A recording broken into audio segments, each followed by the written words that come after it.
Hi, today we will be doing antonyms and homophones. This is just a review. Stop and go. Yes and no. What is an antonym? By Brian P. Cleary, illustrated by Brian Gable. Antonyms are opposites. They're words like stop and go.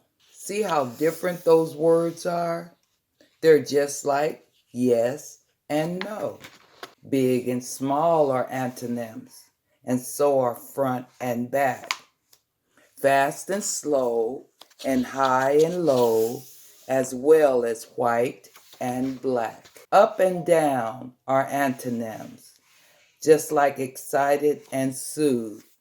Left and right, and dark and light, and also rough and smooth. I'd like to have my chocolate hot, 'cause it's so cold today. And what if we could only ever say that we were sad? Because of antonyms, when things are right, we'll say we're glad. Like safe compared to dangerous, like heavy is to light, shy to bold, and young to old, and even dim to bright. They're opposites in meaning, as in quietly and loudly. They show a total contrast, just like shamefully and proudly. Sometimes antonyms are made with an un before a word. This is how we get unkind, unable, and unheard. Often adding dis or m, or sometimes even none, will help you build an antonym with these beginnings on. For example, disrespect, impossible, nonfiction. These prefixes are helpful in displaying contradictions. Antonyms help us divide, surrounded from alone, and help compare the famous to totally unknown. They point out lots of differences, like bald and extra hairy, and gives us words to help us grow a big vocabulary. Like hefty and diminutive, absurd and somewhat normal, bravery and cowardice, quite casual or formal. In fall, the farmers harvest crops. In spring, he's busy planting them. These opposites can explain because you've got an antonym. So what is an antonym? Do you know? Okay, that was great. Now let's move on to homophones. And now, singer-songwriter and recording artist Mr. Brian McKnight and the incomparable Ms. Cleo Lyon with a song about a very unusual H word, homophones. I read this book, it's red, come look, a book about our special love, homophones. Right here you'll hear two words that sound the same, but don't look the same. Here's the name, homophones. I know there's no one else who loves them so. You're right, let's write these words all day and night. They're out of sight. Yes, they're so sweet. That's why we always meet. Not that kind of meet, but you can beat homophones. Two words that sound the same, but they're not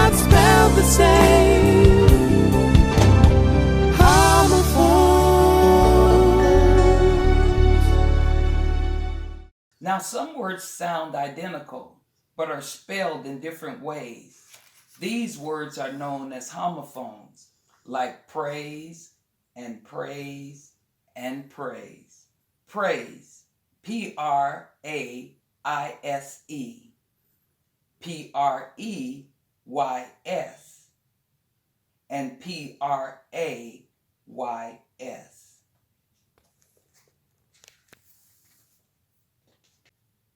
Though homophones have matching sounds, their meanings aren't the same.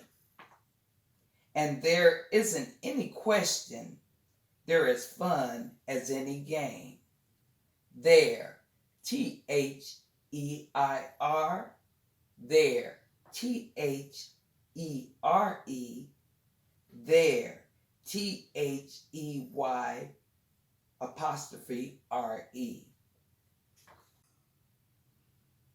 A bee can be Bee and Be.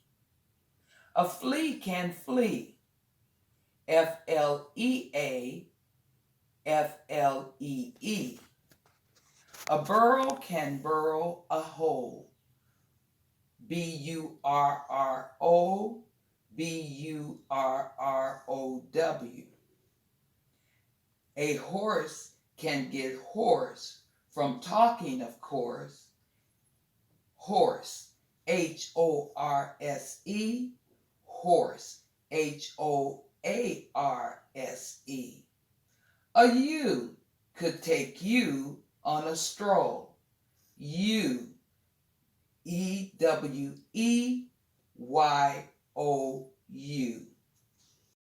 A fowl can be foul. Fowl. A toad can be toad. Toad. An air mustn't air in the air. Air, Heir, air, Err, air, Air. A whale can wail. Whale, Whale. Whale, Wail.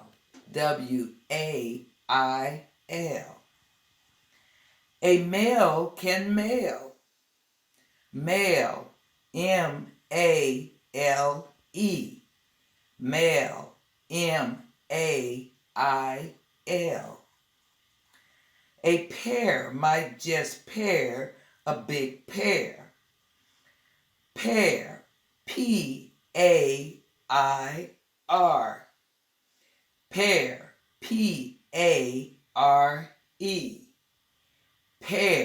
Pear, Pear. A bus can be bussed by a driver you trust. Bus, Bust, Bused, bus. And berry can bury a berry. Berry, Barry, berry, Bury, berry, Berry. A band could be banned if they get out of hand. Band, Band, band, Banned. And Mary, who's married, can marry. Mary, Mary, who's married, Merry, can marry, Marry.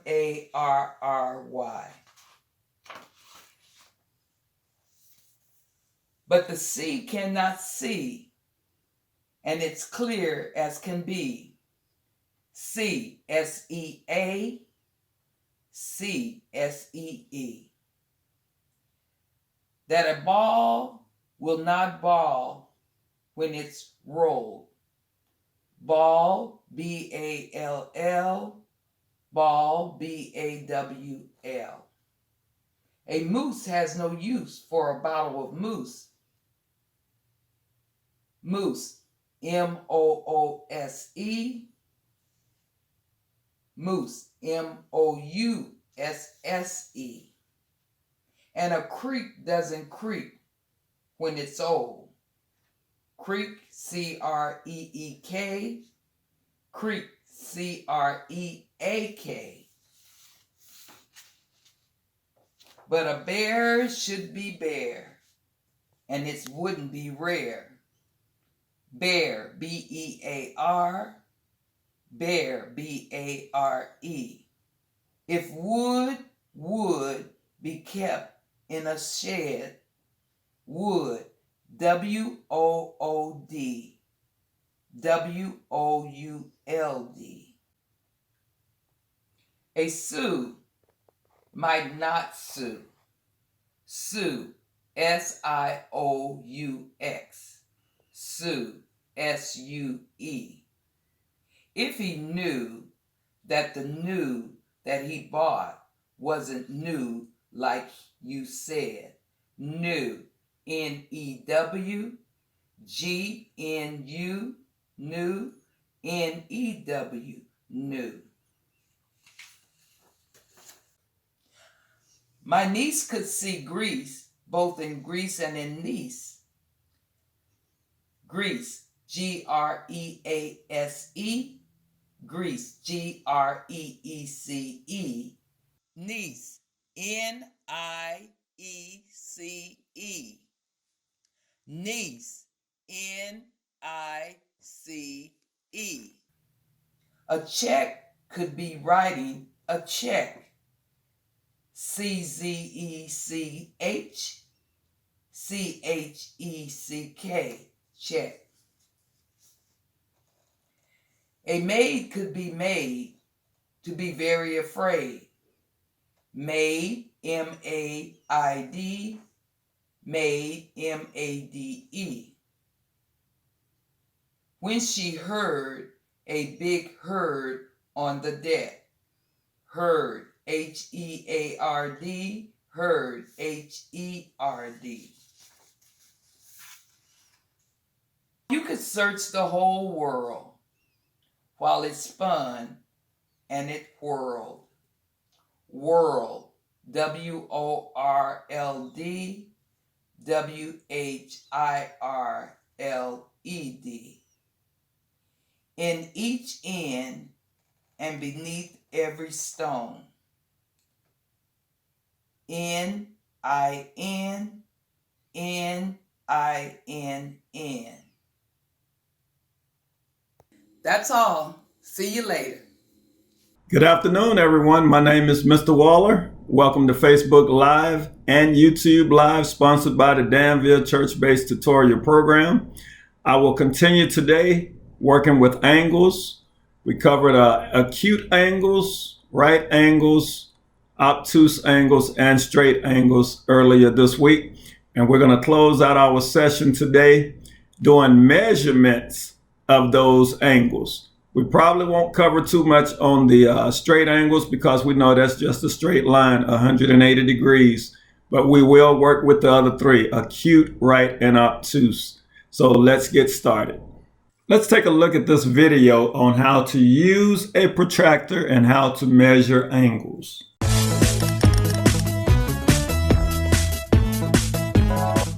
In order to measure segments, we use a ruler. To measure angles, we'll need the help of a protractor. Have a look at the board. It's like a round ruler. It's like a semicircle. That is the center. The protractor helps us to measure angles and to draw them. What can you see in the round part, as you've called it? Dashes, all at the same distance as in a ruler. Those little dashes mark the arc degrees. The arc degree is the 90th part of a right angle.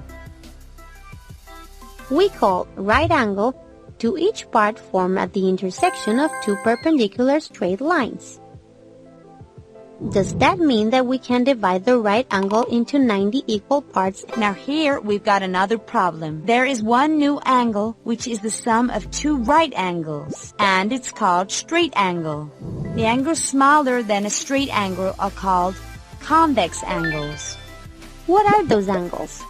Well, obtuse, acute, and right angles are all convex angles. Miss, you said that by using protractors, we can measure the angles. But how? We must place the protractor on the angle in such a way that its center is on the vertex of the angle and its base on one of its sides. That side will measure 35 degrees. We could also say that the length of that angle is 35 degrees. Why? Is it wrong to say that it measures 20 degrees? It's not wrong. When we measure something, we are actually comparing that object to another one we previously called unit. So a right angle is 90 times the 1 degree angle. Very good. The right angle is 90 degrees. If we take the degree as a measuring unit,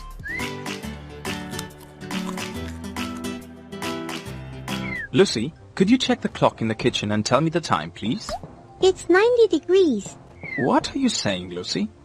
It's 3 o'clock, Dad. 3. I've been practicing a lot with math measuring angles with the protractor. So, when I saw the hands of the clock in a right angle, I've pictured the time in degrees. How clever. Okay, by the way, how much will the angle of the clock hands measure at 6 o'clock? I know. 180 degrees. A straight angle. Good. And what type of angle will be formed at 9:55? An acute angle, of course. Excellent, Lucy. Now, I've got a daughter who can tell the time in degrees. I'm so happy. What is the measurement of this angle? As you begin to look at the arrow or the ray that starts on the left-hand side and go clockwise, what would be the measurement of this angle? It would be 170 degrees. And since we know that this measures 170 degrees, we know that this would be an obtuse angle because its measurement is greater than 90 but less than 180 degrees. What is the measurement of this angle? Look at your protractor, find where the 0 is, and you have the 0 that is lined up with the ray on the right-hand side. So you would go over to the other ray to find your measurement. And it is on 175 degrees. So the measurement of this angle is 175 degrees, which would let us know that that is an obtuse angle. What is the measurement of this angle? Both rays are on the same side, so you just find the distance between the two in degrees. So this one would be 10 degrees. So since it is less than 90 degrees, it would be an acute angle. What is the measurement of this angle? We start at the 0 on the right, and we go up to the second ray, and we see it's marked at 25 degrees. So this is less than 90 degrees, so this would be an acute angle. What is the measurement of this angle? We look at the first ray on the 0, and then we go up to the second ray, which is at 40. So this would be 40 degrees. This would be an acute angle. What is the measurement of this angle? We start at the ray on the 0, and we start counting our degrees, and we will see that it is 20 degrees. So this is an acute angle because it is less than 90 degrees. What is the measurement of this angle? The last two that I'm going to give you for today is a challenge. So you have to look at where the two rays are. And the one ray is on 90 degrees, and then the other ray is between 100 and 110. So that's 105 degrees. So you can do 105 minus 90. And that gives you 15 degrees.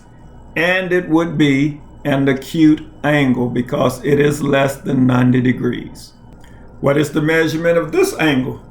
You see one ray is on 90 degrees and the other ray is on 15 degrees.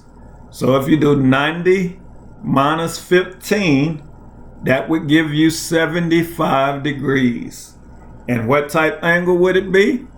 Since it is less than 90 degrees, it would be an acute angle. Mrs. Waller and I would like to thank the Danville Church-Based Tutorial Program for allowing us to do a reading and math program with them for the last 6 weeks.